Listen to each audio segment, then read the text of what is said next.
Well, of course, the Delhi air quality continues to be in the severe category as the AQI dips to 571. A hazardous blanket of smog has engulfed the national capital. The situation prompted the government to implement an 8-point action plan for stage 4 of GRAP.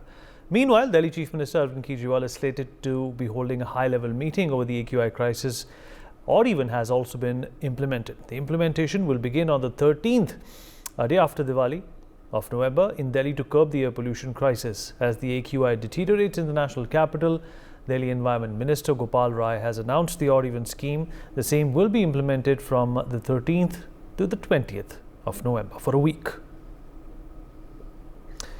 Meanwhile, my colleague Akshat Gupta has spoken to PSRI Hospital Dr. Neeru Jain, who gave important pointers to curb the impact of pollution on our health. Listen in.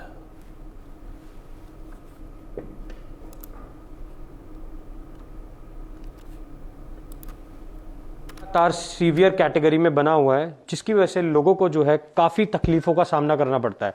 इस वक्त हम PSRI hospital में हैं और हमारे साथ doctor Neetu Jain ji हैं, जो कि सीनियर पल्मोनोलॉजिस्ट हैं। तो मैम, मेरा सबसे पहला सवाल, पोल्यूशन जो है आज का मुद्दा नहीं है, कई सालों से जो है दिल्ली वालों को इससे जो है जूझना पड़ रहा है, तो हम कैसे अपने आप को इससे बचा सकते हैं? देखिए, बहुत अच्छा होता कि हमें इनसे जूझना ही ना पड़ता।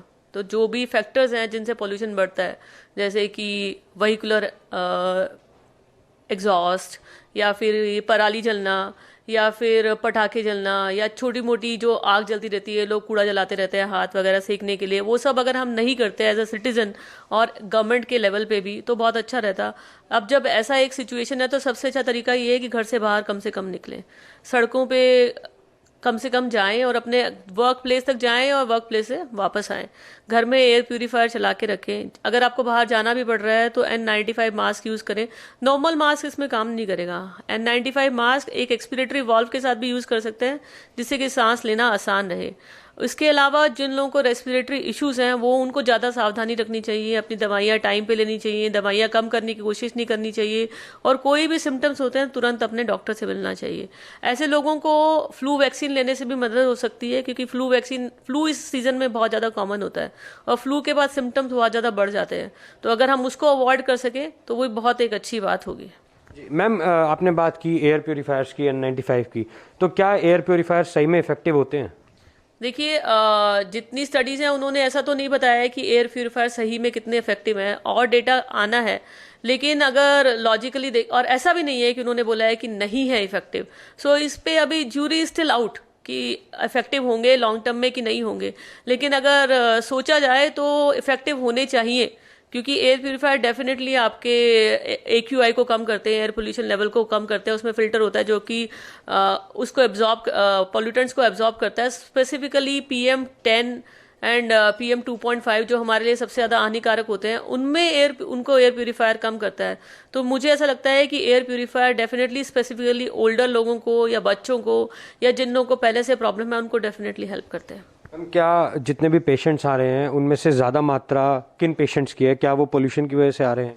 देखिए, जितने भी पेशेंट्स आ रहे हैं उनमें डेफिनेटली ज़्यादा मात्रा उन लोगों की है। स्पेसिफिकली मेरी, क्योंकि एक रेस्पिरेटरी OPD है, श्वास रोग की OPD है, जिनको कि एयर पोल्यूशन के कारण प्रॉब्लम हो रही है। पेशेंट वो भी हैं जिनको कि पहले से अस्थमा है, COPD है, या कोई और रेस्पिरेटरी डिजीज़ है जिनकी बीमारी बढ़ गई है और उन्हें दवाई बढ़ाने की ज़रूरत पड़ रही है, या एडमिशन की ज़रूरत पड़ रही है, या फिर ICU की ज़रूरत पड़ रही है।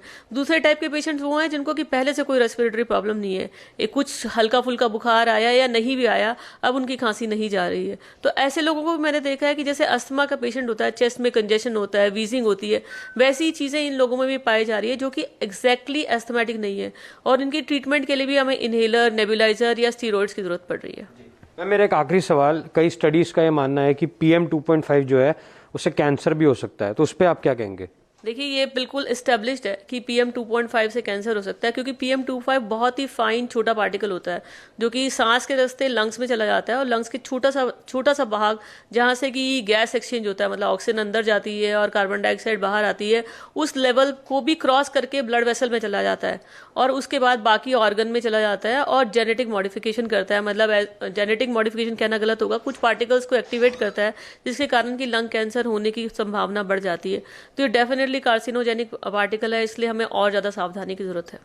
बहुत बहुत शुक्रिया मैम हमारे साथ इंडियन न्यूज़ पे जुड़ने के लिए। तो जैसा कि आपने डॉक्टर नीतू जैन को भी सुना, बहुत सावधान रहने की ज़रूरत है और लगातार सरकार की तरफ से भी और कई एक्सपर्ट्स की तरफ से भी यही कहना है कि जब ज़रूरत हो तभी घर से बाहर निकलें और अगर घर से बाहर निकलते हैं तो N95 मास्क का ज़रूर प्रयोग करें। नई दिल्ली में कैमरा पर्सन अवधेश के साथ Akshat Gupta, India news. For more such videos, subscribe to the NewsX YouTube channel, hit the bell icon.